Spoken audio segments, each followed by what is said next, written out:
a big thing for me, I bring this up a lot, but I am very, very, very dyslexic. But I think it presented an extreme challenge at a very young age. And it's one of those things where I think at a very early point, I learned that there are other metrics other than just like the hard work that are going to come into play here. I mean, I remember just getting unendingly frustrated with friends of mine who we would go home after school and they would work on their homework for an hour and I'd work on it for 3, and then I'd still get a lower grade because I was never gonna hit the standardized test system properly. It was never gonna be my go-to.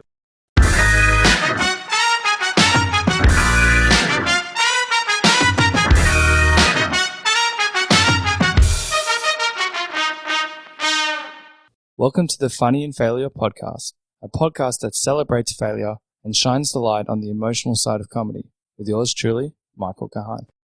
This is a crazy cool chat. Teo is humble, funny, and genuinely wants to positively impact the world.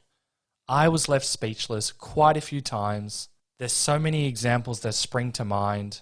He almost gave up acting, and then something miraculous happened, which you have to hear. Teo also has a great loving mindset, and we dive a bit into his journey with dyslexia and how ultimately it has positively shaped him as an all-round human. The man is the real deal, a great conversationalist. He's super inspiring, and yeah, I can't wait. So let's get into it and officially introduce today's guest. Teo Rapp Olsson is an actor who you might recognize from his iconic role as Sebastian Milton, the son of Pamela, who's the Commonwealth governor in the final season of The Walking Dead. Some of his other credits include Bull, Law and Order Special Victims Unit, Crashing, Blues Bloods, The Deuce, and Bury Me When I'm Dead, to name a few. And according to IMDb, he's also a nominated actor, which is pretty cool. We also chat about why he babysits, making mistakes, improv training, plus The Walking Dead. Before we get into this chat, in case you aren't aware, the videos are now available on YouTube under Michael Kahan. That's Kahan with a K, unless you're listening to it already. I find it adds a new element and dynamic to these chats. I'll still be posting snippets of these chats on Instagram under Funny and Failure, so check them out if you want to stay in the loop for upcoming episodes, or you want to ask a guest a question. I'd also love it if you would share the podcast or share your takeaways from the chat. It really motivates me, helps the podcast grow, and ensures I can lock in amazing guests like this one. And just as a final reminder, the podcast comes out every Monday at 5 p.m. Australian Eastern Standard Time, with the video to follow the following day. Anyway, sit back, relax, and enjoy today's epic episode. I have a lot of points, and I was wondering where we should start, but this is something that's always amused me. What items or memorabilia did you borrow from the Walking Dead set? I think we're far enough now that I can expose all those things. The main thing, honestly, was clothes. Sebastian just had some stylish digs. So I mean, almost every outfit, I would like probably walk up to costume and be like, "You have like 5 of these, right? Like just in case blood gets on it, all that kind of stuff." And they're like, "Yes, Teo, we have 5. You can take it." Oh, really? Yeah, no, I mean, they started to like know when I'm walking up to the trailer that I'm probably there to ask if I can take some clothing. Because, the second you finish a job, you're like, all right, I'm going to go back to being a poor actor. So I would really love free clothes. And then I actually have it here. Cool. I stole one of these like pins, or what do you call it? Like, little That's a flags, big. from Founders Day. We had them going around, and I was just like, come on, that's insane. I want one of those. I had another one, but there was actually a really awesome fan who, she's an artist and she makes like incredible artwork, was like going out of her way to hand me not just like a copy of the piece, but like the actual original piece. Nice. And so at a fan convention, I was like, all right, I feel like I have to give you something back. So I gave her one of the other 2 pins. Oh, that's very nice. So out there, fan art Lindy, repping it. She's got some good stuff. Can't stress it enough. But now we're twinsies with our Founders Day pin. That's very cute. And I also think it's hilarious how it's kind of just accepted that you can borrow these items. And you hear these stories, but it's only in like a set where you can you're like, yeah, just take it. It's fine. Like they know. Yeah. No, no, no. Any other line of work, you would like instantly be fired. Yeah. And I honestly, though, I think this was like the first one where I gained the like chutzpah to even do that kind of stuff. Because I was like, all right, we're like multiple episodes in. What are they gonna like recast me? Um, fast forward to the next episode when it's just not me anymore. Uh, um, but yeah, at some point I was just like, I would really love some of these clothes, and because the other thing is obviously they're fitted for you. it's got So good it's not fashion like as well. going into an Old Navy and getting like a pair of slacks that do not fit you. This stuff has been very much contoured to your body. Do you ever just wear them out in like New York and you're like just seeing if anyone notices? Like get a photo of me for $20 and just stand there. Oh no, it's almost the opposite. I'm like, man, I hope nobody because it would be one thing if they're like, oh my god, you're Sebastian from The Walking Dead, but then also them to be like, is that your costume? Are you wearing your costume?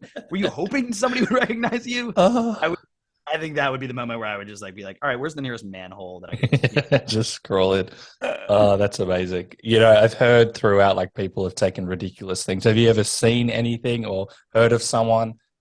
No, there's like posters and stuff. Actually, so I just came back from like a fan convention and um there were some fans that like had posters from the set and they were basically like, yeah, like on the last day when like they finally finished filming, like we snuck on and like ripped these off the wall of the Commonwealth. Like there's some devoted people. And I know like Norm has like, I mean, some pretty kick-ass props, but obviously when you've been on the show as long as he has, at that point, I don't even think you're taking it. You're just like, this is It's mine. his. I Yeah. own this.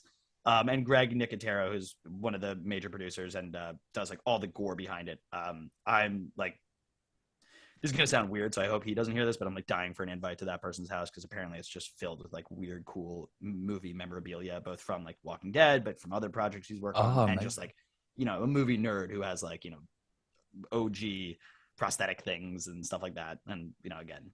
So hopefully, Greg, don't listen to this because then I'm No, gonna sound I like want you to be invited. That sounds awesome. no, yeah, no. So I'm hoping for that one. That, But yeah. well, it sounds amazing that you can just take all that stuff, but also from the convention side, because I assume you haven't done many conventions before, and now you're in The Walking Dead, which is like the biggest franchise in the world. Those Mhm. things would be crazy. How has Oh your yeah. experience been with them? Oh man, I mean it's been so bizarre, and I'm in a very like niche zone where I've been working very consistently, but it was always an episode here or commercials have been very a huge like fountain for me, and then voiceover, all that kind of stuff. This is the first thing where you go from oh, you were on that episode of like Law and Order SVU to oh, you are this character, you are part of this saga, we would like to invite you to a convention where we can just talk to you about that. So it's definitely a very quick change of pace, which I had to get used to, but it's Cool. been super fun. The thing I always say is like, I mean, I'm going to knock on wood, which hopefully doesn't screw up the sound too much, but so far I have not received any intense negative feedback from anybody. Wow. Because I know that's not always the case. No. And believe me, like, before any of this came out, I had like mentally and emotionally, I was like, all right, probably somebody's going to tell you you're a terrible person. Let's just get ready. Isn't that just so bizarre?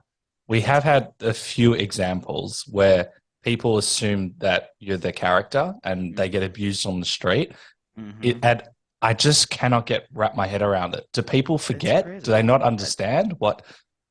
I'm like, look around. Is there a zombie attacking you? I think this was make pretend. Um, so one of my favorite human beings in the world is Josh McDermott, who plays Eugene on the show. And he had to like get off of social media for a while because he was getting some negative feedback from people, What? and it kills me because so when I got this job, I like went out, bought the comics, like I just wanted to kind of do a deep dive. Uh, I think he's crushing that role. I think He's like this, amazing. like the way his speech patterns are the same. Like I mean, like I told him at one point when I was reading through the comics, at some point I couldn't not read it with his voice. And the thing is, his character says some ridiculous stuff. He's like, "We are in quite a predicament here," which it's not easy to memorize. But this guy just is slaying it, and then also happens to be the nicest human being in the world. And Oh, so nice. I feel a very strong passion to always stick up for that guy. But it's one of those things where somebody just has no way to like separate the art from the artist, which is It's just bizarre. mind blowing, and he's a good guy as well. Yeah, like even yeah. Have you heard many more examples of that? Because I just can't understand how like you see them outside of the set. Mhm. You see them just living their life, walking in, and people like throw abuse. Yeah. I mean, I know Jeffrey Dean Morgan had some, because he comes in and obviously kills off a major character from the show. Some people were very mad at him, but it's not like Jeffrey was going up to the producers and be like, "I'm only doing this if you let me kill this one guy." Yeah. Like he's Abuse showing the up like writers at least. yeah. He came in with a bat and he's like, "It's either you guys or it's this actor. It's one of the two." But yeah, so it's like, and then like, I mean, we were mentioning before, but like, I'm a big fan of Star Wars. They've been, I mean, they're notorious for this. I mean, they have some fans that can be very, very vocal. So like almost all the iterations of Anakin Skywalker have received a lot of abuse. And it sucks. That's just like such a crappy thing. I mean, even if you didn't like that person's performance or portrayal, the thing I always kind of joke about is I'm like, okay, then go take 4 to 10 years of acting classes, do a lot of networking, break into the scene, get an agent, book this role, and then do it better. But like until then, I mean, this guy was probably working their butt off to get to this point. I mean, obviously maybe there's some nepotism, but in a lot of these cases, these are hardworking human beings, and maybe you just didn't like the way they did something or what their character did. And often it's probably a reflection on the actual person. Like, as you said, the journey of an actor can be a brutal one. You just did a small summary. There's no work. You're probably waiting for the phone call. People might say you've got something. The yeses turn to the no's. Yep. Tell me how you've been able. I know that there was a period where you were considering leaving acting, which I find so interesting. Tell me how you've been able to kind of manage that, because that is the definition of a mind fuck. And I love actors. God. No, it's one of those things where I feel like you hear those kind of stories, and it was definitely one where I was like, all right, but like okay, yeah, sure, we always do that. And basically during the pandemic, like everybody else, there was virtually no work in acting, and I was even lucky. I mean, relative to a lot of my friends, I had just finished doing some voiceover spots, like literally the day New York locked down. Like finished doing some like Twisted Tea voiceover commercials, which obviously fills the soul. That's why you do that. But and then while the pandemic was going on, did like a Bud Light commercial. So like relative to a lot of people, was still finding work. But obviously it was at home a lot of the time. So I just started working on 2 like local political campaigns, like the city council, which is the local of the local in New York or in the United States. And was kind of falling into that and was just being like, okay, this is fulfilling in a way that right now anyway acting isn't. And I literally had in my inbox my first like part-time job on one of these, because before I'm interning. I mean, my time is worth nothing, which is a very weird and humbling thing when, I joked with a friend, but it's like if I book a TV show, I could theoretically be getting like a guest star or a recurring or, who knows, a series regular, but I'm being tasked with a pretty, weighty position when I come onto that show. But conversely, in my free time, I'm having to donate my time for free because I'm telling you, I'm not worth any amount of money. Yeah, it's very interesting. And so finally get this like part-time job to work on the city council campaign and literally have it in the inbox about to sign it when I get a call from my manager who's like, hold on, we're getting the agents on the phone, which, is a very irregular thing. And literally the agents are like, we only call if we're, dropping a client or we have huge news. What do you think it is? And I was like, well, I really hope you're not. Yeah, like that'd be a dick move. Otherwise. That'd be a terrible asshole. But, and the thing is also they're like, do you remember what you auditioned for recently? And my answer was no, because I try to forget every audition the second I finish it, because 99% of the time you're never going to hear anything back. It's not even that you're going to hear no. It's not going to hear anything. Like I would kill for negative feedback. Some casting director was like, that was awful. I'd be like, great. All right. I can work on that. But you just saying nothing. I'm just like, cool. I hope you even saw it. So, they're like, do you remember any of these auditions? I'm like, no. And they're like, do you remember auditioning for Walking Dead? And I was like, no.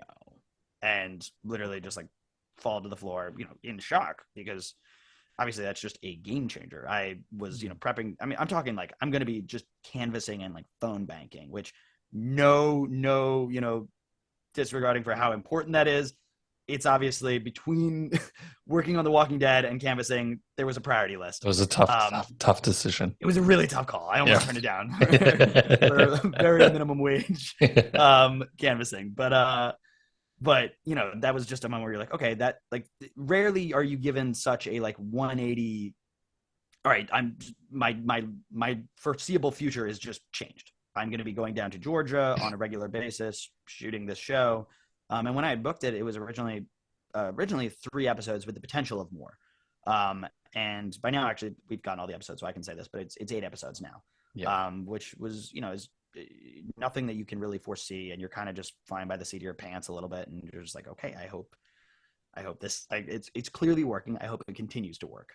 But yeah, needless to say, it was a complete mindfuck, and I think a huge thing was just that there was almost something about the fact that I had already embraced and accepted leaving, that then when getting this job, it was like, okay, I don't feel like I have much to lose, because Interesting. I had already embraced the fact that I was making peace to some degree with maybe I'm at least taking a step back. And I always knew, it had nothing to do with skill or anything. It had everything to do with just like, I mean, to some degree, there's luck involved. Are you in the right place at the right time? And certainly in this case, I was in the right place at the right time. I mean, there are countless amazing actors who auditioned for Sebastian and probably would do an incredible job at that part. But for whatever reason, who knows?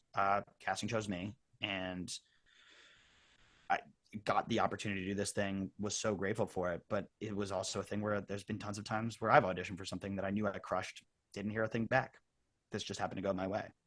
You're a very humble guy, and still hearing what you're saying, that's just the most beautiful story where you're kind of like going to give up. And then I know that you're not necessarily religious or spiritual, but I don't know how to explain it like otherwise. It's just like this moment, like it couldn't take you away from it. However one wants to like see it, where I would say it's like kismet. I mean, there does feel a certain level of fate. I mean, there is just something. And regardless, I think, of anything about spirituality, there's also just like the profundity with which you choose to take it on. And it was certainly something that, like, per buying all the comics and going through the show, it was like, I'm not gonna waste a moment of this opportunity. And I don't mean in terms of like how to succeed at it best. I just mean in terms of like how to like squeeze every experience out of this, how to feel like I made the most of this. So, look, if I never work again, and this is the last podcast I do, I can at least say that I felt like nothing but grateful, and that at least while working on that show, no regrets. wow, you do not hear that every day. And huge I'm sure I'm going to look back and say I had some regrets, but yeah, but that's truly endeavoring to just make the most of that situation. that is so rare, because as you said, like, one can be disillusioned with the industry. Then, you talked about doing other roles, but Walking Dead, just by the nature of itself, is an enormous production. There's some superstars there. You get there and it can be extremely overwhelming. I'm sure you were extremely nervous, and you mentioned like Josh helped you as well. And I know that he helped you even further than what you've said. There's a lot of people there. You've moved cities. You were mentally like not sure if you're going to do this, and then you get like put into this position. There's a lot going on, and to be grounded and focused and to do a great job and to also enjoy it, that's very rare. I want you to speak through like being able to like soak it up and actually enjoy it, despite having probably some chitter chatter in the mind at the same time as well. Oh, definitely. I mean, yeah, there's no way that, like, I mean, I'd be lying if I said it wasn't, nerve wracking on a lot of occasions. And I mean, there's such a balance, because obviously a lot of this was the first time I was doing these things, and maybe I prepped and gone through in my head how theoretically one does these things, but there's a very big difference between that and action. I'm doing it. So even just like a lot of like scenes in that show, or just like even just the fact that I got to build an arc over multiple episodes, was something that I was new to. So there was learning things on my second episode that I was like, oh, you know what? I was going to scream at this character, but that we already did that an episode earlier, and otherwise we're not going to get to see any other flavor of this character. And I don't know how long I'll be here for, so I want to make the most of this. But that's something that it embarrassed to say, but some of that you're figuring out on the fly. I wouldn't be embarrassed. I think that's cool. Well, but it's a weird thing when, like, and what's so difficult with acting is that, especially at this kind of caliber, it's like you're learning these lessons on these large scale jobs that are going to be viewed by, millions of people. And obviously you want the end product to look amazing. You want it to look fantastic. And, I'm sure this is something you guys tackle a lot of times, but by the very nature of trying to make something look amazing, it's probably not going to come out that way. It's like you need to leave a certain room for spontaneity, for stuff to just come up in the moment, and how to still maintain a certain space of like safety and willing to just try something while also still building a very well crafted scene. Mm. Still, like, just mentally, like, I just imagine you going here. I know you've watched the show before and you're just seeing everything. You're seeing all the actors. It'd still be very overwhelming. And also just to be grounded, because you could be in kind of like fight or flight at the same time. I just need to get like, you did a brilliant job. And it's kind of weird also. I'm going on a different tangent that because in The Walking Dead, all inverted commas villains get absolutely, as you said, like abused by the people afterwards. But to not really receive that is kind of crazy. So you've obviously come in and done a great job, but just being able to enjoy the moment and be present, is that something that you work on outside of acting, or did you realize that you just kind of have to do it to be able to enjoy the process? It's funny. It's actually during, like, really at the very beginning of the pandemic, I kind of had a breakthrough, which was that I live with my girlfriend, my partner. But before that, I was living with one of my best friends from like acting school. So we would work on every single audition together. Oh, and I was basically saying to him that, like, statistically, the chances of booking a job have never been lower for us, because we're going to get less auditions than we had before the pandemic. And now, A-list actors are going to be willing to do B work. B-list actors are going to be willing to do C work. Where does that put us? Like, it's going to be a hard time. So I was kind of the philosophy of like, I'm going to be churning in these auditions that I'm more than ever likely not to hear anything back. And that's not out of a sense of pessimism. I really take that from a sense of like realism, and it doesn't change the work ethic or what I want to do with it. But what it really changed was me going, okay, so what do I gain out of this? Knowing that, like, I'm spending days on this. I'm going to prep these words, these scenes, and then rehearse it and then shoot it. I want to leave this still feeling fulfilled. And so a big thing was going like, okay, every one of these auditions, if as best you can, which is not every audition. Sometimes you get a script and you just hate this scene, you hate this part or whatever. But when I could leave it feeling like, okay, that was fun. If I got this job, I would have done something like that. Oh, no. And so like with Sebastian, I mean, the first scene that I have with Josh McDermott's character Eugene, where like he ends up punching me in the face, was the audition scene. And basically I just latched on to, I really want this guy to have like a douchey voice, like just such a like when Mercer comes up, he says like, "What the hell, Mercer?" And I was like, he doesn't say like what the hell, he goes like, "What the hell?" Like something glottal, like there's just something gross and shitty about it. And that was fun. That was just fun. And I think what I was so grateful for was that I took that to set for that first day, and I was like, okay, like, bring that energy, bring that guy, make it fun, because you don't know when you're going to do this again. And more to the point, like, look, I know this is going to be an imperial system. I'm guessing you use metric, but I'm standing at 5'8". I'm not a very imposing figure. It's a lot of fun to go to set and be like an asshole to people. And great work. That was amazing. And you're like, oh, no. Dream role. Exactly. And I come from New York City, where I'm dealing with that all day long. So you're kind of just pent up, ready for the day where you can finally release. Yeah. So this was probably a lot of therapy as well. That's a great answer. I've been to New York, so I've seen it as well. But I know I'm really harping on this because I find this very unique in that being able to enjoy the moment of being grounded. And I know that you mentioned how there was less work, and you were discussing with your actor friend about we might not get a lot of work. Was it that mindset that helped you really enjoy? Yeah. And so that's what I mean by it not very much being pessimistic. It was very much like, all right, then what can we take from this? Because it's not going to necessarily be a job. And so a big thing was just finding ways to enjoy these parts, because at the end of the day, what's so difficult with auditions is it's still a job application, which is antithetical to the job. Because I mean, there's countless, amazing quotes, but there's a really good casting director in New York City, Marcy Phillips. She works at ABC, and she said something to the effect of like, in order to get the job, you have to be willing to lose the job. You have to, go in there and do something that is risky and bold and all these things, which it's so much easier said than done. And she's aware of that. This isn't her being like blindly what should actors do, but just do it. Come on. Just get the job. No, what are you doing? Just be willing to lose the job. Yeah. but it's to say that like it's such a simple thing, but it is so difficult, is that willingness to let go of like, this job could change my life. You know, I mean, if you're a series regular, you're dealing with salaries that can start at like 20K an episode. So if you're, working at a restaurant and somebody's like, hey, you're in callbacks for a job that will mean that you don't need to work at that restaurant anymore and you might move to a really cool location, it's going to be hard not to be like, man, I hope I get this job. Of course. So I think there was just a certain level of like, as best as I could, abandonment of that, because I knew my chances were lower than ever. And therefore, since I'm not going to hear anything back, I want to be able to, as I'm sending in this tape, watch it one more time, make sure I didn't drop any F-bombs or anything in the tape. And also be like, hell yeah, that was a good tape. I'm happy with that work. That was cool. This was a fulfilling day. At the very least, Oh, nice. acting, because I joke about this, but 99.99% of all the best acting that I've ever done is like on that wall when I'm setting up for a self tape.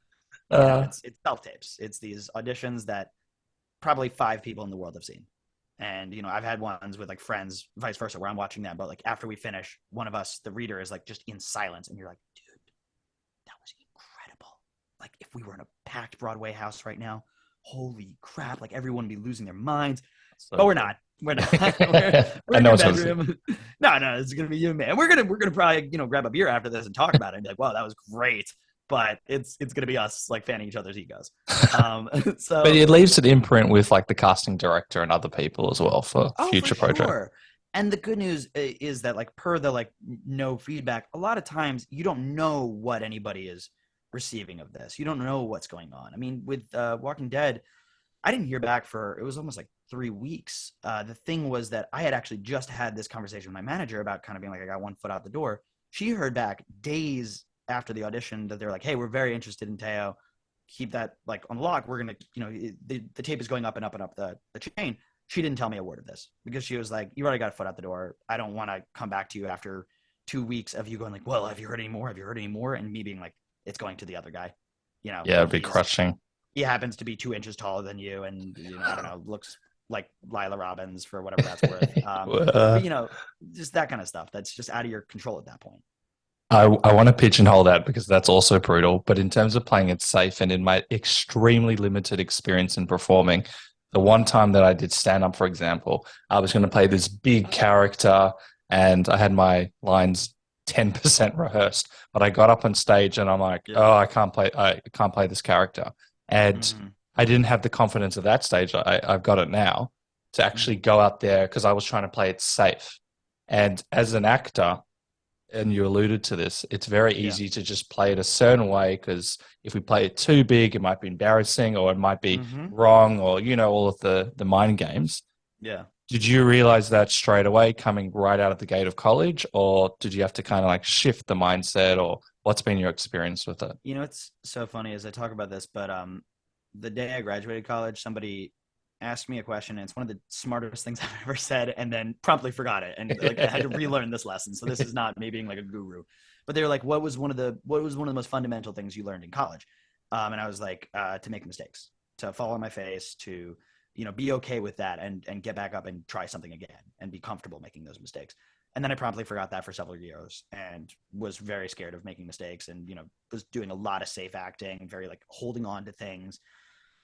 And there was just a point where I was talking with a friend and kind of mentioning this, and he, because I was starting to let go of that concept again. And it was funny. He brought this up and he said, it sounds like you're graduating school now. And I was like, what do you mean? He's like, well, in my philosophy, you don't graduate on graduation day. You graduate when you stop seeing the world in A's and B's and C's. Wow. Which I think is a very good point because like you spend a significant period of time, especially if you go to university. I mean, I was 22 when I leave, just factoring your life in terms of like, I can tell if I'm doing all right in life because I got an A. How do you do that with auditions, especially when you're not hearing anything? It's like an A+ is booking the job. A B+ is a callback.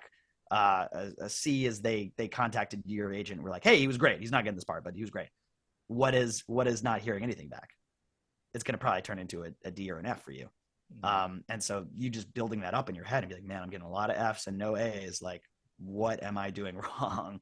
And at some point really having to like tackle that mental hurdle, because, you know, it's going to lead to you being like, I need the A versus I have to let go of the need for the A, which is much harder.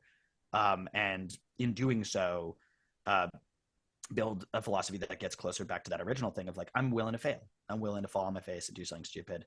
You know, I hope that I'm on a set and I try something and a director is like, that was not it. That was great. That was great. But that, oh my God, that was not it. Man, you looked so dumb doing that, but that was great. That was great. And, you know, there was a couple moments like on Walking Dead where I definitely did some stuff where I know now because I've watched it. It did not make it into tapes. But I was happy that I did those things because, you know, I was like, hey, that informed something. It loosened me up. I got the opportunity to do some reps. And I'm sure at some point some editor was watching something and, you know, might have been like, you know, which way do we want to go with this character? Because that's the other part with on camera is there are so many other people who are in charge of that performance, including yourself, because the editor can make or break that thing and can turn, you know, they could turn The Walking Dead into a comedy if they wanted to.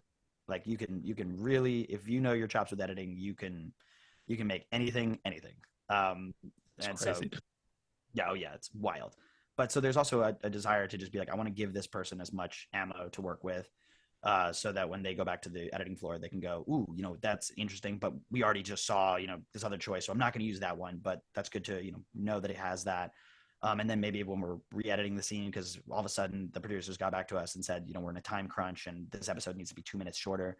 Oh, actually that choice is way better because it gets right to the point of the scene and we can just roll with that now. It's just so crazy for people that aren't in the industry, and I say it like I am, but these tiny little things, you could do a brilliant job, but then as you said, there's so many different other factors, or just cutting out 2 minutes, or yeah, your performance was so good, but it dragged on for 10 extra seconds. So let's do the other one. And you've also got the director giving you line. I just find that so crazy that it's not just the actor does their job and that's it. There's like a big piece to the puzzle. This is a little off a tangent, but there was this show I did called Crashing. It's a comedy on HBO. And I was so stoked to get on it. It's stand-up comedian Pete Holmes. It's his show.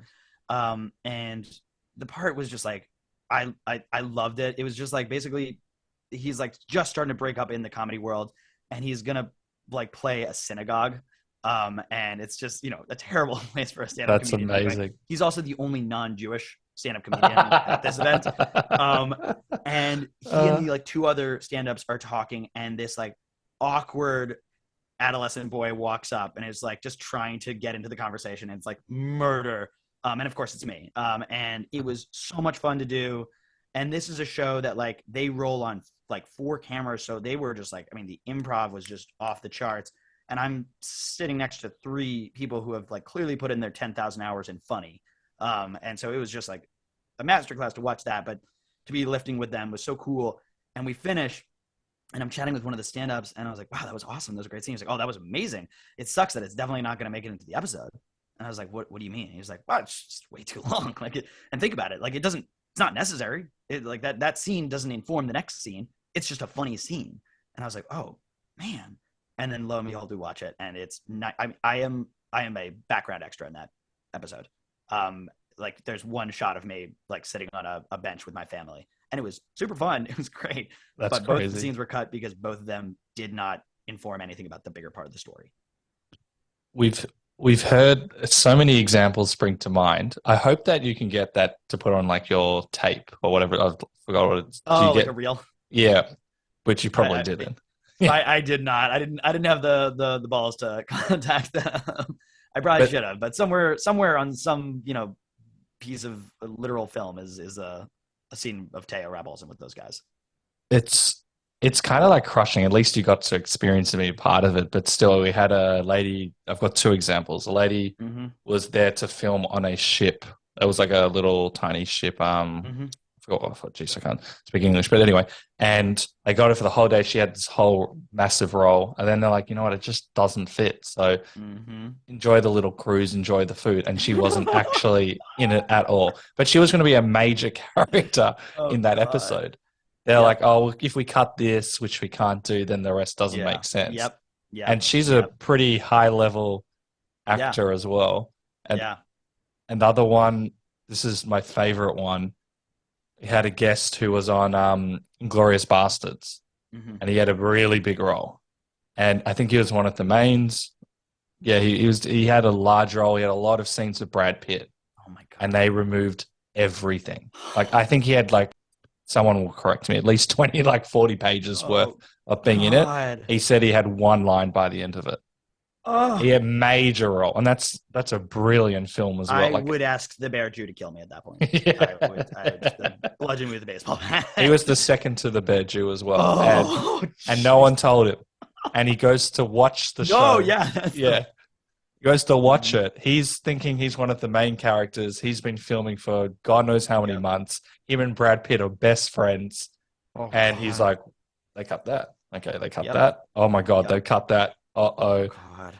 And that to me is the life of an actor. You know, he had great experience. He learned a lot. You know, he got paid, which Yeah. is great. Yeah, But of course. It's there you go. amazing, He's but, yeah. not really in But it. like, if he was doing this for the money, he's an idiot. He's doing this because he loves, Yeah. this line of work. So obviously, like, of course, the money is great because it keeps you going. But it's like you did this because you were gonna go do one of the coolest projects known to humankind. Mhm. This is also where I always say to my friends, I'm like, I've been cut out of that and one other like TV thing, and I'm always hoping it's on TV because I don't even tell even my family when an episode's coming out. So until like I've watched it, like, all right, I've verified I am in it. Like you can go watch it now because I hear the horror stories of actors like at the premiere of a movie and be like, oh, cool, I'm just not in this movie. That's amazing. But you And think that they'll tell you at the premiere. I don't know why they don't. It seems like a very simple, like just hire the one guy who's like, I'm the bad news guys for movies. Like Exactly. I just come in, let the actors know, can sit with them as they freak out about how it's all their own fault and their neuroses, and then, kindly show them to the seat to watch the film. That would be a great job to have. There's a guest that I'm about to interview, so I don't know if he's going to tell this story, which is kind of weird, but in preparation for interviewing him, he had a meeting and they're talking, and then the guy pretends to take a call and he clicks a button and the screen changes. Or sorry, this was in person. And he hands a letter and he says, if you're reading this interview's not going well. And exactly. And to make this even more fucked up, the guy wasn't actually on the phone. The guest could tell he wasn't on the phone. And so instead of taking it and leaving, he waited. He's like, if the guy doesn't have the guts, I'm going to stay here. Good. Yeah. Good. Oh, I hope I would have the guts to do that. That's great. Oh my God. I know. Kind of, like narcissist sociopath, you have to be this is the best way to let somebody off the hook. But to just turn the chair around, pretend to be on the phone, and hand a little piece of paper. I would like wait until he turns back around. Like, I'm so sorry. I'm illiterate. What does this say? What does this say? Can you just read it out to me? Yeah. I hope you haven't had too many experiences like that because not everyone's nice. I can't say I've had that awful of an experience. I think for the most part I've been pretty lucky. The only other one was I think in both these cases I think a big part was just being in the right headspace at the time. But with the other one, it was actually the first time where I was going to have like 2 episodes on a show. And we already shot one, and it was down in Savannah, Georgia. And it was like this cool World War I outfit. I'm a complete nerd for history, so I was like in the dressing room just constantly taking photos of myself in a World War I outfit, which I don't do that for every job I do. That's but great. I'm so stoked to be here. I'm just like, holy crap, this is so cool. They're calling me a lieutenant. This is insane. And we go to shoot the second scene back in New York, and it's already like we were like running behind time, and then eventually they're basically like, oh, you know what, like we're burning through the day, we're just gonna cut, we're gonna get you back in on another day and we're gonna shoot this scene again. Fast forward to the next morning, my manager calls me and like, yeah, they're gonna drop you and get somebody else. And the thing is, like, at this point in my life, and I mean I still look young, but at this point I looked like I was like 5 weeks older than a fetus. So it's just like they were like, all right, next to this guy who's supposed to be, he's playing the same character through this whole thing. So, later it makes sense, but right now he's actually playing probably the upper echelon of what he should be playing for somebody who's supposed to be like 20 something. And next to you, he looks much older and he's number 1 on the sheet and you're not. And so, I mean, like, it's one of these things that makes sense. It's just hard to extricate yourself from it. Of course. And I was lucky enough to like have a a teacher who I'd gone to kind of be like, I just got cut. And I think it was just how they responded that like let me know it was fine. They're like, oh yeah, that sucks. That was just so like, yeah, that happens. There was nothing like, like tell me more. It was just very much like that's the reality. Like I can give you my 8 stories. And I mean, it's the groundingness of what you do on this podcast, but talking to every artist and every single one of them has this story, whatever it may be. But I think I was just very lucky to meet somebody right off the bat that very quickly was like, everybody's got this story. And it's not to say yours isn't traumatizing and terrible, but you're not alone. And like, don't forget that aspect. And I think luckily I was able to take that in. Because I have friends who like, I mean, like that exact equivalent story, like screwed them up for like a year or 2. So there's so many things. I'm glad that you have kind of like a mentor, someone that could like hear you, see you, and also give you advice. That's an amazing way to listen to someone. But also you sound very positive and you're very humble. Were you born this way? I know this is quite loaded. Have you had to work at it? I know we've spoken about like the nature of acting, but to still mentally, I know there was a time where you were like, do I stop? But still, I don't think you would have ever been able to just say goodbye to acting. It's like part of you. Definitely not. But you've got like a pretty good like head on your shoulders. You're aware of what the industry is. You realize that there's weird things that can happen. Like you might be too tall or too small, probably too small. Yeah. And just all of these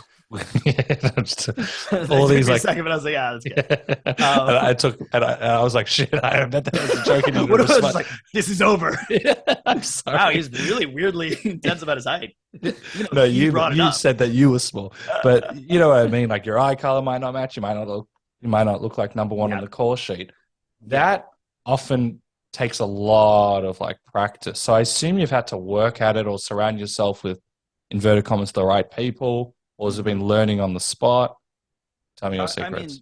I mean, by all means, I'm happy. Here's the lecture. No, the biggest thing is both surrounding yourself with the right people and also learning from the wrong people. A big thing for me, I bring this up a lot, but I am very, very, very dyslexic. And it's one of those things that like the earlier in life you are diagnosed probably means the like severity of it. And I was, diagnosed quite young. I was in school with, I remember turning to my mom and be like, why am I the only kid who doesn't have to go at lunchtime to go pick up my meds? Because I was just extremely dyslexic. I was not diagnosed with like ADD, ADHD, any of the other things. But I think it presented an extreme challenge at a very young age. And it's one of those things where I think at a very early point, I learned that there are other metrics other than just like the hard work that are going to come into play here. I mean, I remember just getting unendingly frustrated with friends of mine who we would go home after school and they would work on their homework for an hour and I'd work on it for 3 and then I'd still get a lower grade. Because I was never going to hit the standardized test system properly. It was never going to be my go-to. Now, like a presentation, I was going to crush because then I also learned how to turn something that might have been a weakness into a strength. So just reorienting it. And that was definitely something I took into a lot of acting. But I think I kind of went in, even in school, to always going like, okay, there's probably going to be a longer learning curve for myself than some of my peers. And then getting out in the business, I think there was always a sense of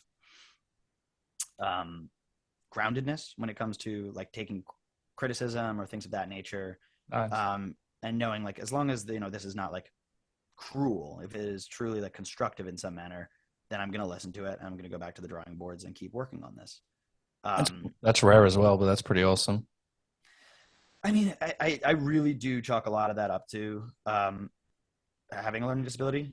It's something that I definitely think just kind of informs who I am, but a big part was just like having an early challenge that, because something like dyslexia, it's just going to affect what is at that time your entire life, school. It's gonna come up every single day. And just like the little challenges of, having to read in front of your class, all that kind of stuff. And so I think there was just always an aspect of understanding that like everybody is born with whatever challenges, unless your last name is, Spielberg.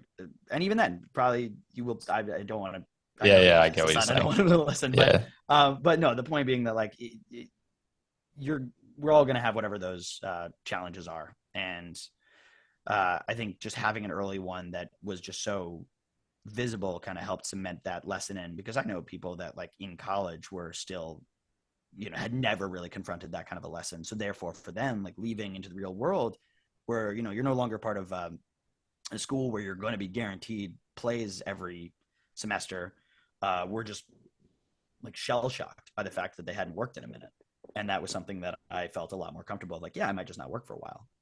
That is a great and rare perspective. I'm so happy you brought that up. I was thinking about this before because a lot of guests have had dyslexia. I've got family members that have it. My girlfriend works with people that have dyslexia as well. Oh, cool. And the journey, because the school system, and I can go on a huge rant about the school system, and I'm sure you can as well. It really looks like one form of intelligence.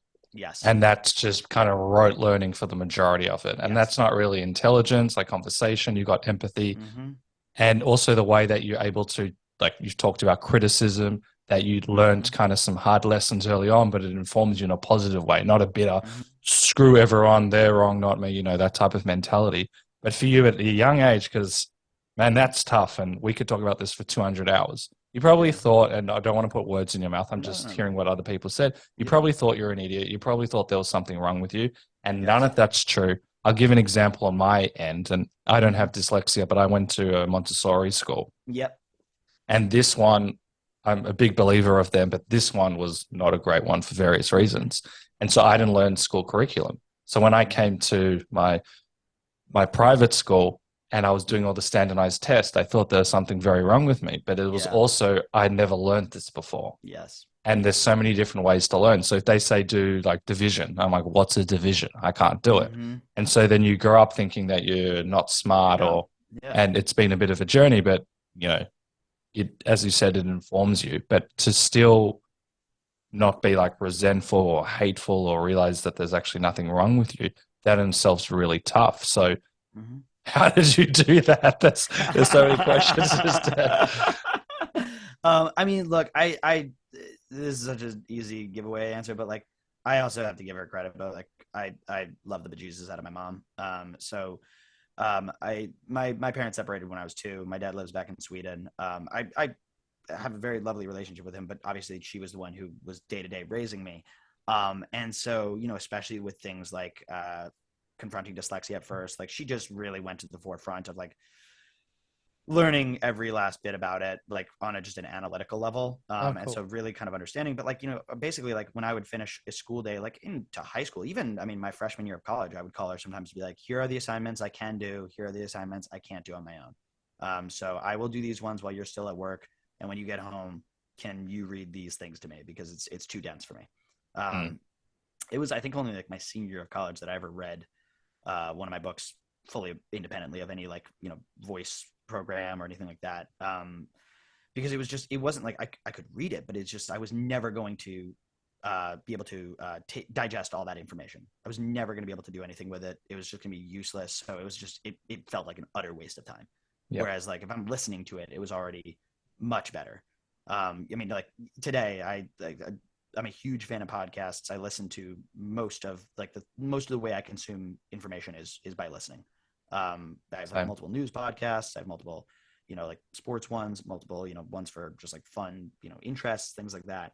But it was just like learning how to play to a strength. But either way, to give her credit where credit is due, I had a very wonderful mom when it comes to just kind of fostering and building a positive environment when it comes to having difficulties like that and just struggling with them. Because obviously, I mean, there were times where there were certainly tears and frustration and all that stuff. But I think her just always kind of being like, all right, like, let's get back up.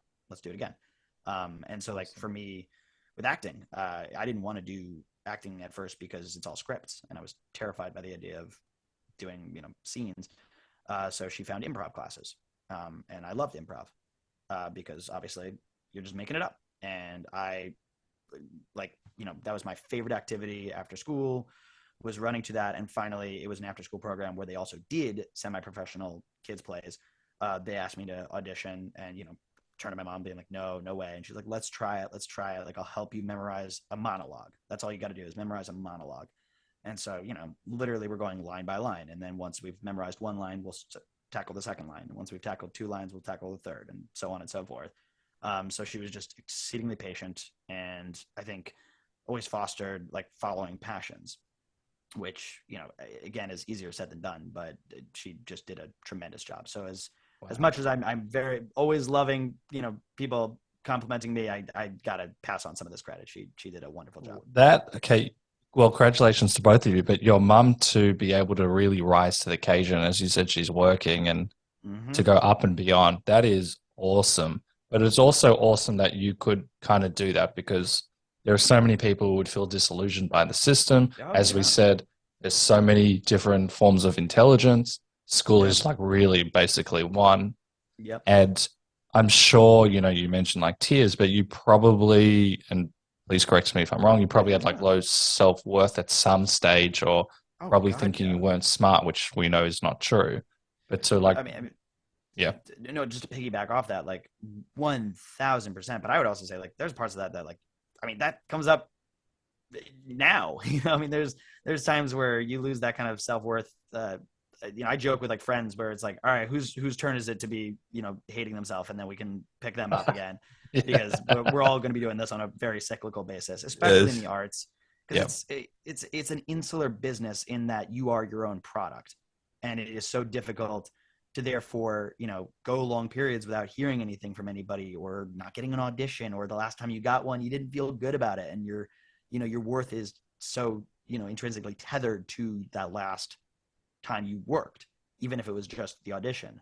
So it's difficult, and I would say it's an ongoing struggle, and that's definitely something where, you know, there's times where when I'm questioning, you know, did I make the right decision, which, believe me, I still question that a lot. There's always a moment of like, man, did I go too far down the rabbit hole of acting? Did I, you know, walk away from any, you know, other, like, anything else I was learning at that time? And by now, could I even retain that information? Could I even learn that? And I have to remind myself at any point, like, you can make that choice. You could stop what you're doing and go, you know, put your 10,000 hours into something else. But it's an overwhelming, you know, thought that I feel like you always have to kind of come back to and somehow find a way to quiet. And I would gather that's in almost any line of work, but that's certainly the case, I would say, with any artist. Especially like, I hear what you're saying with like in the arts, and, you know, you're waiting for people, you're busy, very little compared to the actual work process. But you've also talked about things that fulfill you. Like, you know, you've worked with council, for example, and you mentioned that you've babysit, and you've got an amazing kid that you're working with, and stuff like that also fulfills you and takes you away from the hardness of acting, because that can be very brutal. And I think that can also really help one's self-worth, is doing other things as well, especially if we've got a lot of time by ourselves and we're not doing that much, which that's my life. Those things creep up, but when we feel like we're contributing, or it really helps. I was going to say, there was something about, that was a big reason I wanted to like go back to babysitting, but it sounds silly, but to like serve another, to do something that feels like you're serving a purpose. Because it's hard when you're at home, you know, churning out some material, and you don't necessarily know how it's received by anybody. And you're just kind of like, is this worth anything? Is this doing anything? I mean, you know, that's certainly the case I feel with auditions a lot of times, is like, I'm sitting at home and prepping this audition and probably not going to hear anything back. And like, what did I do? What did I give to the world today? And obviously not that like every person's job is to provide some profound thing for the universe, but like, you know, I think there's always a sense of like a desire to do some form of that. And even if it's as simple as, you know, helping out a kid, or, you know, I've like worked at a food pantry and things like that, where you're like, okay, you know what, something was made better by my interaction with it today. And that is very nice. Yeah, that's beautiful. And I had a guest recently who talks about like the role of the village in raising a child. And, you know, I've heard about it, but he reminded me, and it was so profound. Everyone, it doesn't just take like the parents or whoever to raise, or the grandmother, or who, you know, whatever, to raise the child.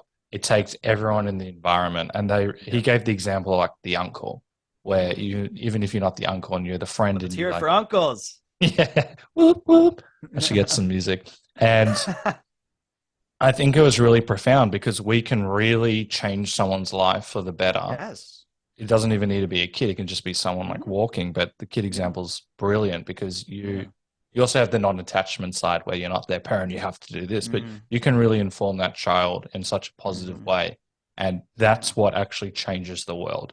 And it might seem like a really big leap, But if everyone just kind of had like kindness towards kids, then they grow up without like the baggage that we have, and the next generation's better and all of that stuff. So I think it's brilliant, and everyone, I know it's hugely preachy, but I think if everyone did something like that, we'd see huge changes in the world as well. I couldn't agree more. And I know it sounds hokey, but like just to go down to this rabbit hole a little bit further, but this kid actually literally just got diagnosed with dyslexia.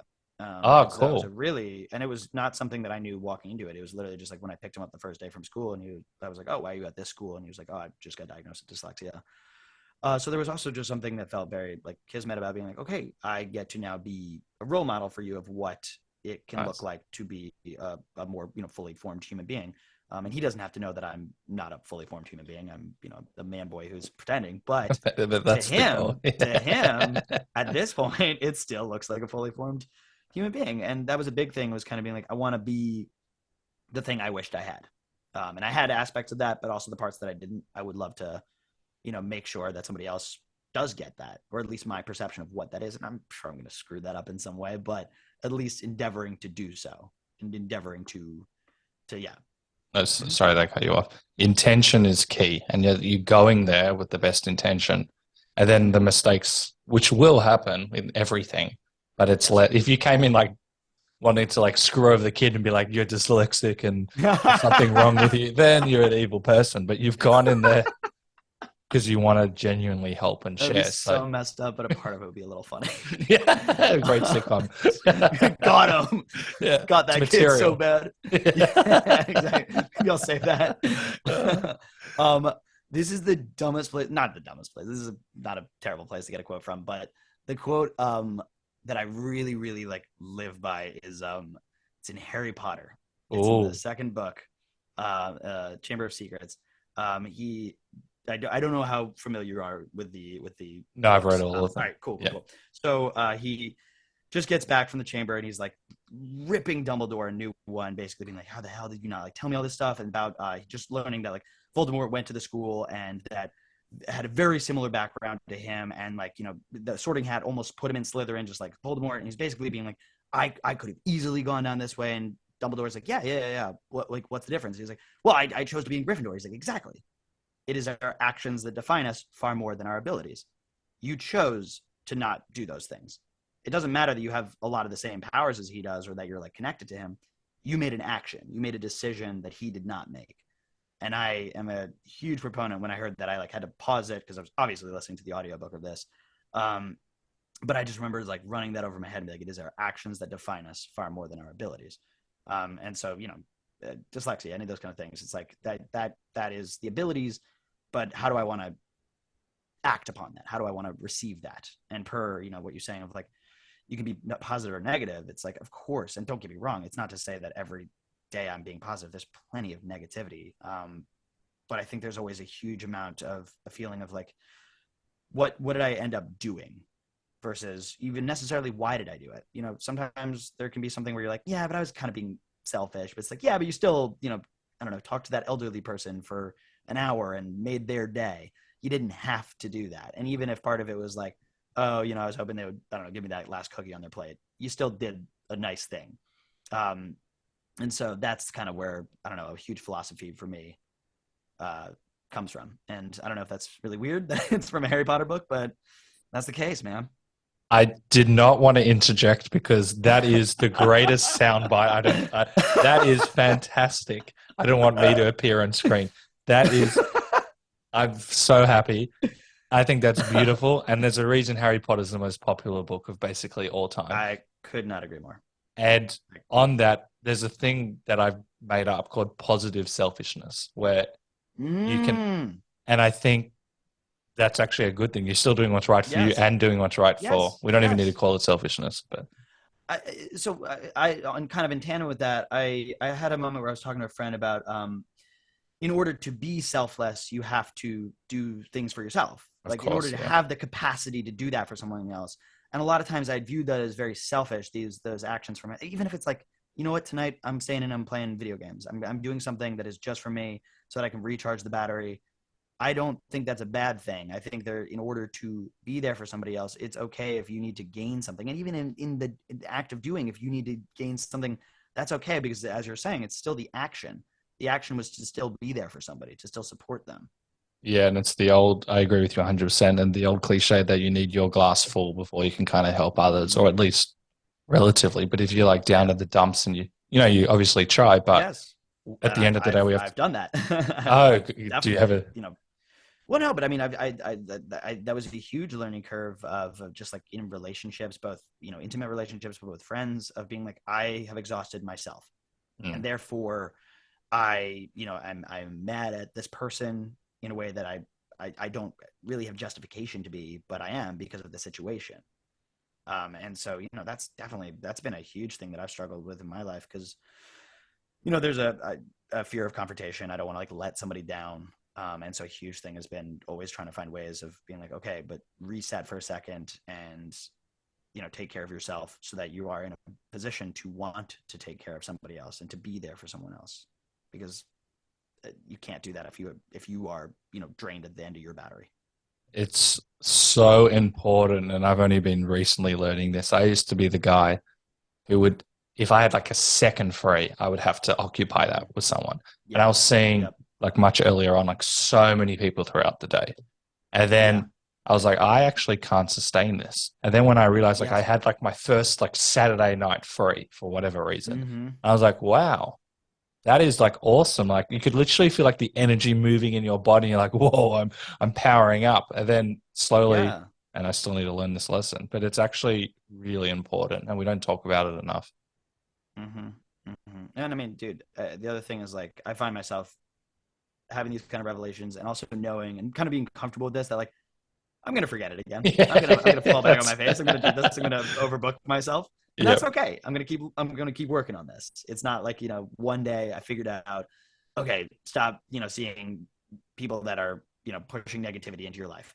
I'm probably gonna keep doing it to some degree, and I'm gonna get better and better and better at it. And I've obviously made like very monumental decisions with that, like who I'm dating is somebody who is a very positive Oh, person, nice. and obviously that's not always been the case.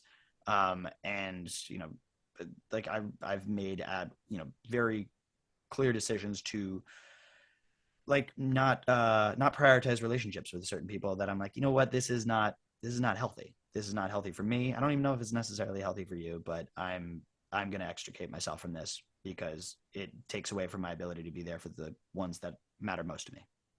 Brilliant. And what I never really said this out loud, so I'll see how it sounds. It's like our Love energy it. is Let's our do it. response. Our energy is our responsibility. And Mm-hmm. there are certain people, and I'm sure I'm that person to other people, but some people I can really drain one's energy. And so Mm-hmm. I've had to, well, I'm still learning, and as you said, I'll probably forget that sometimes it's okay not to see the person, but it's also in terms of our energy being our own responsibility. It's up to me to be able to lift myself up in a sense. Like I can't always, I think I'm actually quite a positive person, but if I'm always negative, then I need to work on that. Or I Mm-hmm. also need to be able to deal with people that are negative, but at the same time, if I feel like they're going to be a drainer, to say, not today, and say, I love you, I can't see you today. Yeah, I wanted to add to that, because I think, and this is something I work on in my life, because like I have people in my life who I'm, extremely close to, that might have, whether it's mental illnesses or just extreme negativity for whatever reasons, and like kind of what you're getting at. There's also the negotiation of like either whether it's not today, or in some cases, because I know there are plenty of people that like it might be, somebody like one of their immediate family, and that's very difficult. And so it might not be as easy as just like, yeah, I'm just not going to call that person. Mm. But finding a way to, for yourself as best you can to not take that in, to not take that Yes, negativity in, and not take that's that a better way on. of saying it. What I mean, and it's again, I feel like all we've done here is like easier said than done. Yeah. No, no, no. Just go out, do good for the world, Yeah. be positive. You're gonna be fine, man. You're gonna be fine. But no, but it's to say like, yeah, I completely agree with you. I think that is, um, it's a huge philosophy switch. But I think what can be so difficult is when it's not, a friend that you've known since college who you're like, man, I'm starting to realize you're a very like negative space, or maybe you're going through something. And while I want to be there for you at certain points, I also have to protect myself. But also sometimes it might be somebody in your own family. Mm. And I'm, very, very close friends who are dealing with those kind of things. And the hardest thing is sometimes listening to them and be like, I don't get it, or like, how's this happening, and be like, it could be as simple as like this person is mentally not fully, going to be capable of providing you with whatever you need, whether that's that love or support or recognition of what you're doing for them. And that's very difficult. That's, that's not a simple like, oh, okay, now I'm comfortable with the fact that I'm not going to receive the thing I most desire. It's still important to realize, and to kind of like wrap up that point, is that everyone's going through their own things as well. It doesn't mean abandon people and tell them to go away, but it also means to acknowledge what we're going through and respect that as well. And that what the other person is thinking, we'll probably never really understand it in some degrees, especially if they've got something going on with them. But we can only really meet them with love and meet ourselves with love. So I think that's our tool to saving the world. All right, let's start. We'll do it. I want to wrap up two things before we do the rapid fire segment. I'm sure a lot of people are actually thinking that, you've talked about dyslexia and you're in acting, which is all words. And have you had to like constantly refine? Are you at a place where you can learn lines with ease? What's the relationship with that now? I had a major breakthrough with an acting teacher that was actually after like college or anything. And so like part of it is it's like any other muscle. It's like going to the gym. If you use it, you won't lose it. If you don't use it, you'll lose it, kind of thing. So it obviously was getting better and better, but like I was notoriously very bad at memorizing for a very long time. And this teacher kind of rewired something where he was saying, instead of trying to work on the words and the lines, just try to start to figure out what happens in the scene. Like this happens, then this happens, then this happens. Like just figure out the beats of the scene. And I'm an extremely visual thinker. So then when somebody's like, what's the story? You enter the scene, you mention, it's good to see you again. This person tells you a problem. You're surprised because you didn't know this problem happened. Now you get mad. They get sad. And that I was able to memorize very quickly. And then it turns out that the lines actually kind of, especially if it's a halfway decent script, will very quickly flow right into what you've memorized of the beats of the scene. And so it's kind of antithetical, but it's like, don't worry about the words. Those will come second. Whereas obviously for so long, I was only focused on the words. And then from the words, trying to figure out what happens in the scene. So that has been a huge like boost forward. And it's funny because I've like, this has been a while because obviously we haven't been in person, but like I've had some auditions where, they walk out of the room like, hey, we have another scene we'd love you to read as well, which is called like a cold read, which I've gotten better and better at, but that was my like number one fear because I'm like, I don't want to read this off the page. And so what's funny, talking about turning something into a skill, was I would go out of the room, memorize what's happening in the scene as loosely as possible, memorize the lines, and then go in and just improvise the scene basically. And like not even look down at the page, because I know if I look down at the page, I'm going to get locked in because now all of a sudden I'm trying to work on just even perceiving what I'm reading.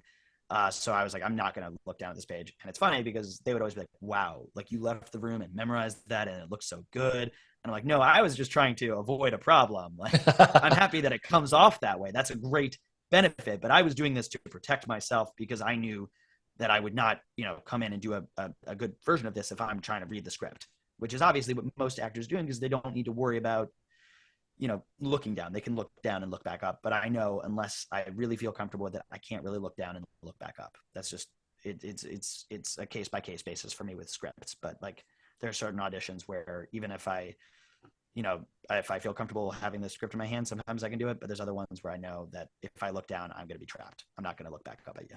Well, it sounds like you know yourself, and everyone has their own strengths. And I might be, only you can answer this, but in kind of like a funny way, it's probably the best way to say it. It sounds like it could have made you a better actor, the dyslexia, because it's forced you to really what I'm hearing is, what is this scene about? What is happening? Whereas someone like me just might try and rote learn the lines, but not actually be in the moment or actually fully comprehend what's happening. I think, it's for anybody, it's all a journey to your strengths. You and I, if we're like, I'm a huge proponent that like, I think a lot of the different acting schools are like I think you should go, study and learn, but I don't think like there's any one that's the method. There's not one like this is the way to do things. And I think it's kind of BS that we're like, this You school have of to thought go to is. Juilliard. Yeah. Yeah, exactly. It's subjective. We're talking about a subjective medium where like somebody else can watch The Walking Dead and be like, it's a terrible show. I hate everything. I've hated season 1 and onward. And somebody else who's like, this is the greatest show that's ever made, and there will never be anything like it. And there are people in the middle. But I think when it comes to acting, for me, it was a big thing. Was like, okay, I want to find how to get off the script off the page as fast as possible, because I love the acting and reacting. And obviously, coming from an improv background, that is the most fun when I feel like I can be listening to the other person and responding to them. You had Lila on, and she was talking about how she comes from a music background, and so she had a hard time with the changing her choices in response to somebody else. I would say conversely, that was a very easy thing for me, because that was what I was striving to get to at a very quick point. Was I want to get to the point where I'm listening to you and I'm not just saying the same thing over and over again. I'm responding to you, because that's improv. That's all improv is like I'm listening to you, and I can only continue the scene once you've given me the next piece of information that's going to help me find the comedy in the scene. But that's just to say that like that was the path that I went down. Now for Lila, there's probably aspects to her background doing like with music that she can probably pick up on the cadence of a script in a way that I could never do, even with years of experience. That's probably just a strength of hers. And obviously, it was cool listening to her say like that was something I was working on, because when I was listening to that, I found it so funny, because when we were working on some scenes together, there would be times where we would finish the scene and she'd be like, ooh, like, do you think I was a little too mean to your character in that one? And I was like, no, that was great. But do you want to try it one where like there's a little bit more of the love and like, a little bit more of like, I'm frustrated. She's like, yeah, let's try that. Let's see what that looks like. So she's clearly, worked on that for a very long time and is exceedingly good at it now. But it was just very funny because I obviously came in at a later point, in her journey of working on that skill set, and only viewed it as an exceedingly strong, skill of hers. But it's just to say like that's the work that she put in. First of all, I think that's so cool that you guys could like practice and work together. And that's Layla Robbins for people that might want to listen to that episode. And she also played your mum in The Walking Dead. But I think that's so cool that you guys could kind of meet with your styles and just like play and fun, because you don't actually have to rehearse, I believe, or do it as much as you did. No, So you don't get a lot of rehearsal time on TV. You just kind of go a lot of the times. And so, but even part of that was like during takes. It would be like after we'd finish a take and she'd be like, all right, we have that one now. It's in the can. An editor could use that one. They could decide she's very cold. Let's give them one where it's a little warmer and let's see what that looks like. And there's not like, we're not going to practice every choice before we do it. We're just going to, with that one little piece of note that we've given each other, we're going to go back and do the scene again. And so therefore how I respond to you, maybe I'm not going to kowtow as much to my mother. Maybe this time I'm a little madder because she's giving me license, and we all get mad at our moms. Whatever that looks like, but that's not something we're going to rehearse. We're just going to do it. And that for me is the joy in acting is the like, all right, now we get to just, I mean, as silly as it sounds, play. Now yeah, no, it's amazing. And she is a master, and I know I'm biased, but she really is like, she's quite a profound lady as well. But in terms of whatever. Oh, you said this.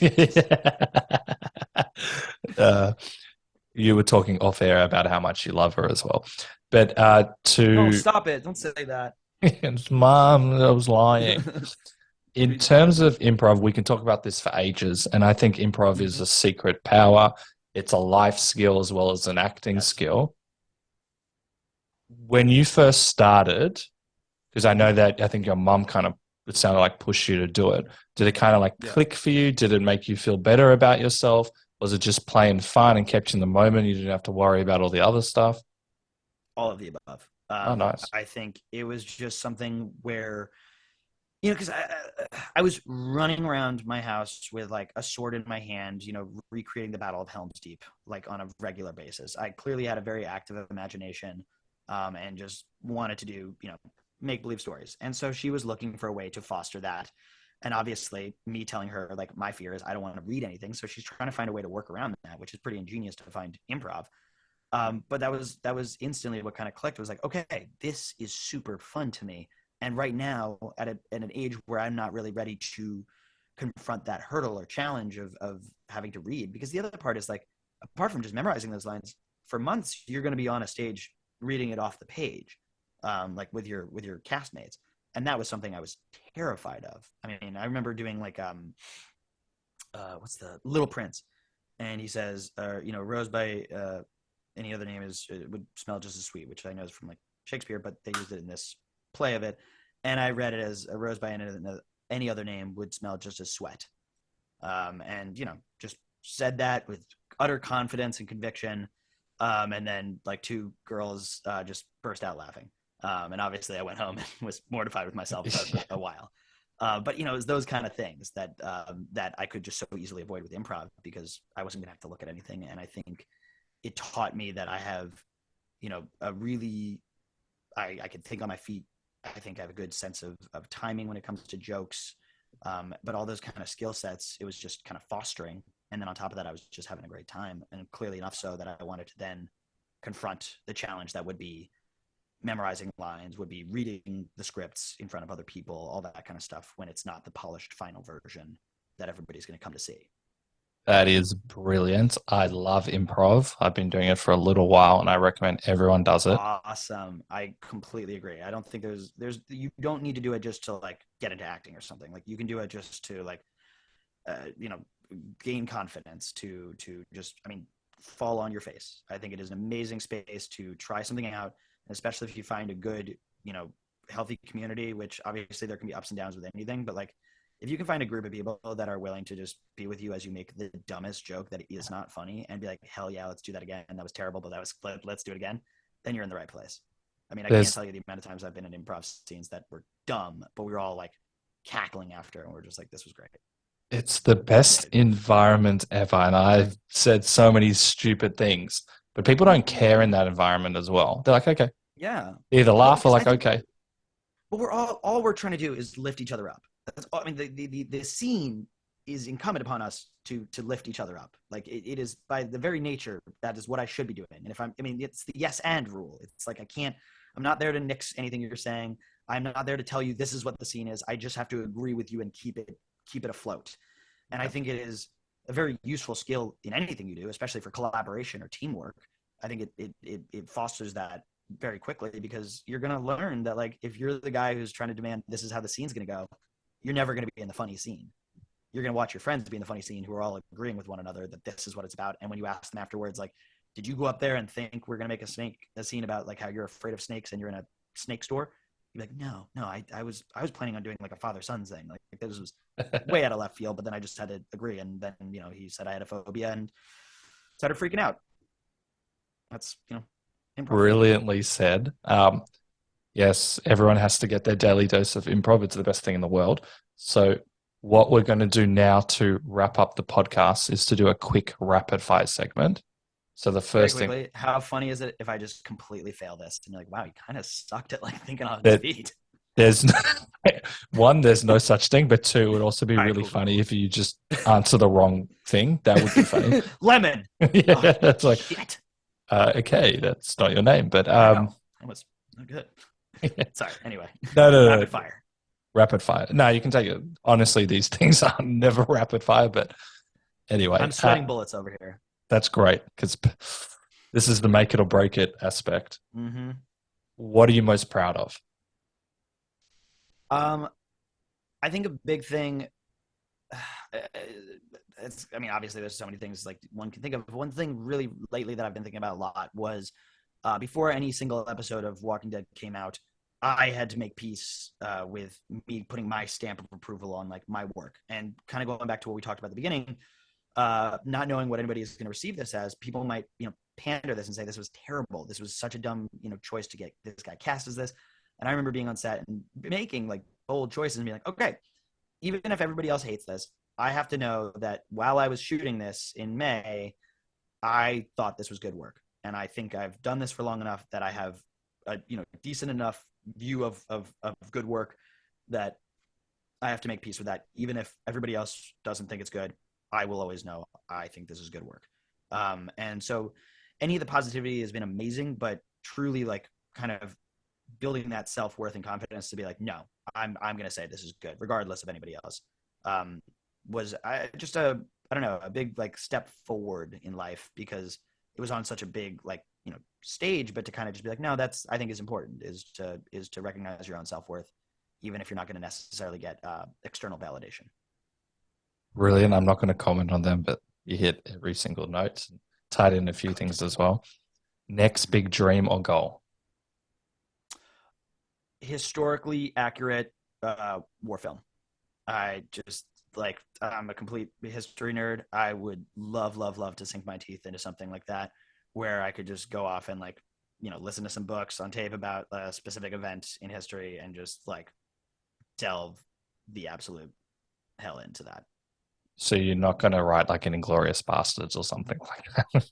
I don't look if Tarantino wants to make a sequel and put me in that, I'm not gonna say no. I would love the crap out of I that. know what you're saying. I'm just saying, left to my own devices. Would you consider writing something like that? I think it's one of those things that I pick up like once a year and then probably like fail at. But I feel terrible. I forget the name of the writer director from Parasite. But he had mentioned. I read this thing online that he had said where he's basically like, if you want to start writing, write a script. If you don't want to write a script, write a scene. If you don't want to write a scene, write a page. If you don't want to write a page, write a paragraph. If you don't want to write a paragraph, write a line. The point is being like, just start writing. Yep. So like I pick it up from time to time, and regardless, like I've shot like a little short with a friend of mine, things like that, where it's like even if that never sees the light of day or moves me forward as like a cinematographer or a writer, it's always informing me as the artist. And so even like I've been working on a weird, just very, very dark, like, short film. And it's like, most of the time I'm just like, okay, this is actually very informative of how to structure a scene, which then helps me as an actor reading scenes and be like, is this structured correctly? Or is something missing? Or when I'm on set, what are the, trap holes that I might need to be aware of as the actor? I think that's awesome. And also from the writing side, I spend way more time not writing than writing, but I'm still writing as well. So people don't. Then good on you, man. Seriously. I mean, it's a hard one to keep up because you got to be, your own boss. And at least with acting, somebody calls me and is like, you got an audition. You got to go work on this thing. There's highs and lows. What brings the best creative content out of you?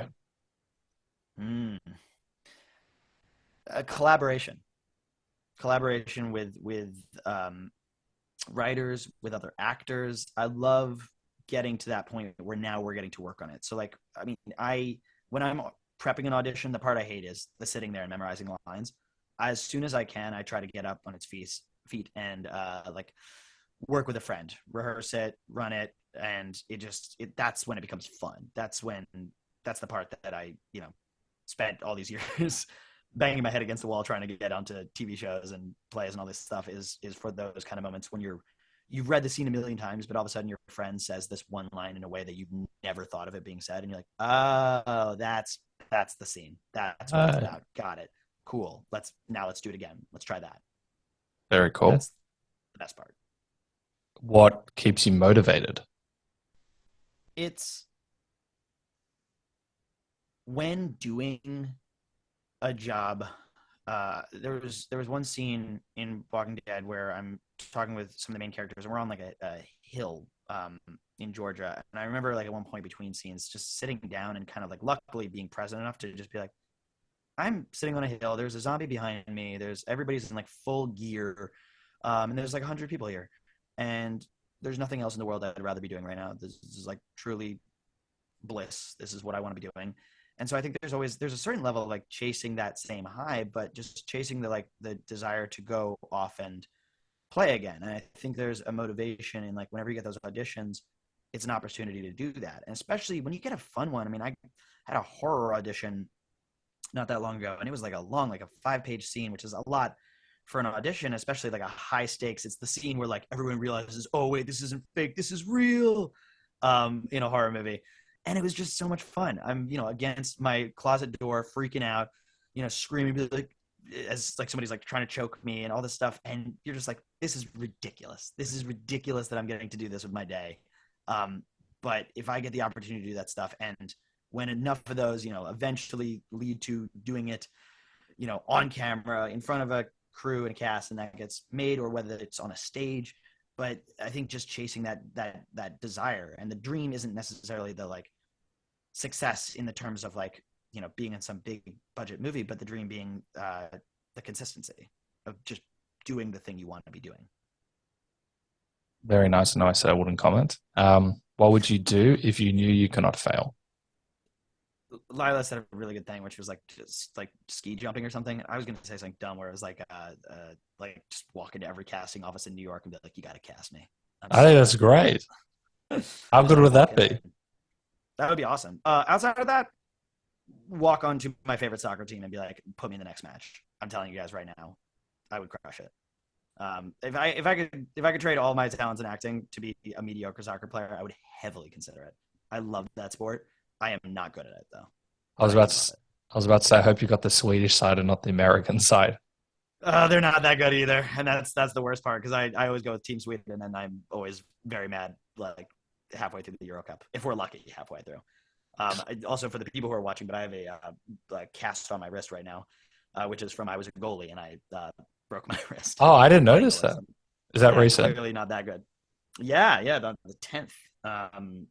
I just was like stopping a shot and it pushed the hand back and broke the wrist. I had never had a broken bone before, so I thought it was a severe sprain and just kept playing.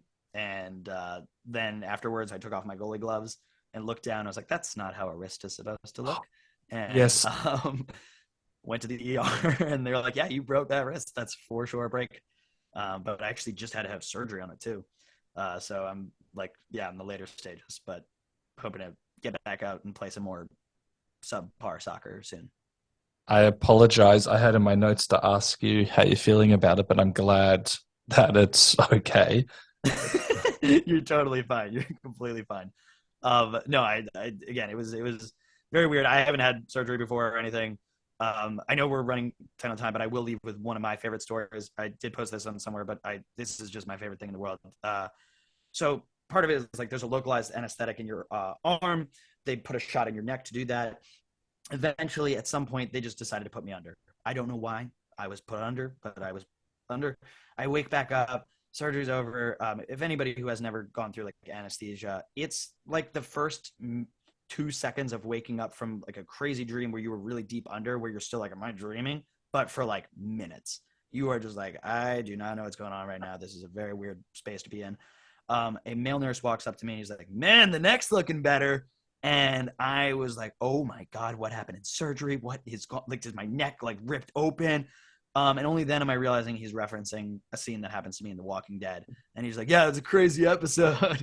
And I was just like, sir, you're a nurse, my guy. Like, you definitely know. I don't think I've ever come down so quickly from like probably a heart attack. I got home to my girlfriend. I was like, my neck's okay, right? She's like, yeah, why are you asking me that? But I was terrified. That's brilliant. I have two more, if that's okay. Yeah, go for it. Oh my God. I was like, please can I get a new nurse? Oh man, terrified. What advice would you give to people who have dyslexia?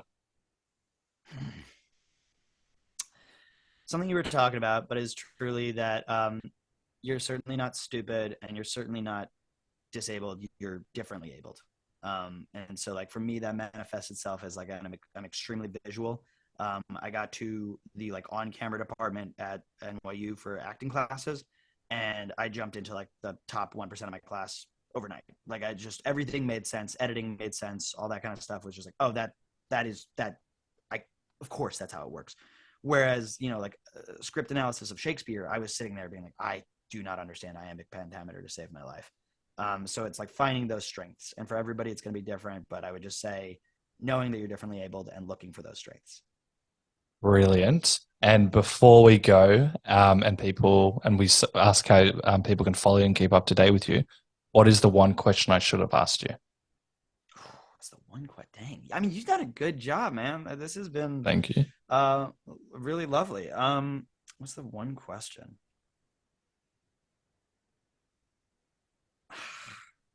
I feel like I'm going to think of something like 20 minutes after we finish this, but I'm going to say, that's always the case. What's it like being like dual citizen and from Sweden and knowing that you have an identity in two different cultures? And how would you answer that? Dang it, I was hoping you were going to say no. You pull out like a page and you well, since you asked, no, I've talked with a few friends who are also like dual citizens or people that have that are citizens of two countries but have spent a predominant amount of time in one of them. Because it's funny, like in the United States, a lot of my friends identify me as being somewhat European or being Swedish, and when I'm over there, I'm exceedingly American. And I'm obviously it's one of these things where obviously like DNA, whatever you want to call it, what country you're from, but like heritage wise, I am 50-50. I have an American mother, a Swedish father.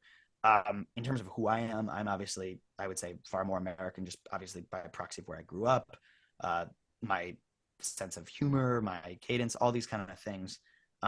But it doesn't change the fact that being Swedish definitely informs me. I spent a long time like trying to work on like learning the language, just because language was a very difficult task for me, and something that I just feel very strong about is I want to be connected to that. So especially like when my kids are in the world, I would want them to have that kind of same culture connection. And obviously, I really hope those kids will root for the Swedish national team. For whatever dumb reason, I chose Sweden as a little kid when it comes to sports, and I really should be a hockey fan. I'd be a lot happier, but I chose soccer, and I gotta live with that choice every day. I think that's brilliant to also like recognize, you've got there's multiple aspects towards yourself, and to talk about it passionately is awesome because it could be I'm American, I'm just going to talk about America, but there's this nice side about you which is awesome, and it's come out in your personality and your mindset and your forward moving approach, and the way that you deal with challenges as well would be informed by all of that as well. Well, I was very grateful because at a young age I got to go experience that the place that I'm from is not the only place on earth. And especially growing up in New York, that can be misconstrued as the center of the universe. I know. Obviously, I have a family there. Yeah. And Sweden is not like, the other end of the universe from America, but like it is a very different culture, a different society. And there was something that was always very good about going there and recognizing that there are other people in this world, and that, there are different challenges in this world. And I think that's one lesson that like I didn't even know I was learning when I was a kid, but something I'm so grateful for as an adult. Well said. And before we go, how can people follow you, keep up to date with you, and all of that cool stuff? Of course. TT Rapp, that's TEETEERAPP on Instagram. Find me there. Also, if you're in New York, I normally send out smoke signals. So just look into the sky between like 4 or 5. Pigeons, sometimes I'm sending those out, but mostly Instagram is a good place to check out any updates on there. That's awesome. We'll upload in the episode notes below. Thank you so much. You are hilarious, and I love your insights. And yeah, this was really great. And I've been scratching my eye because I've been from the tears. I don't know if you've been noticing of laughter. No, thank God that it was grainy enough that I didn't see the tears. But but no, again, this was such a pleasure. So my pleasure too. I love Teo's take on his challenges with dyslexia. Obviously, it has been quite a journey, and one that will probably continue. But to hear how Teo loves his craft, despite what may be termed as a weakness, he has figured out a system where he can succeed while still enjoying his love of the craft. One example that springs to mind is that when he auditions and they ask him to do a cold read, he leaves the room, looks over his lines, and prepares in his best way. Then upon the actual audition, he performs and even improvises the scene if necessary, as he knows that looking down at the paper will inhibit his performance. Despite the fear of receiving the last-minute lines and reading out loud, Teo has turned this process into a huge strength where he actually looks to understand the scene in its entirety, and quite remarkably, the feedback seems to be that he impresses and even excels at this process. This is a really great example of identifying a potential weakness and using it to become a strength. To me, Teo has risen above the fear and turns his so-called challenge into his superpower. So I'll leave you with this quote by Dustin Henderson. To a young child who is dyslexic, I would say that oftentimes you'll see solutions that other people just don't. And that is where you'll get your edge from. Thank you for listening to the Funny and Failure podcast, exploring the deeper side of comedy.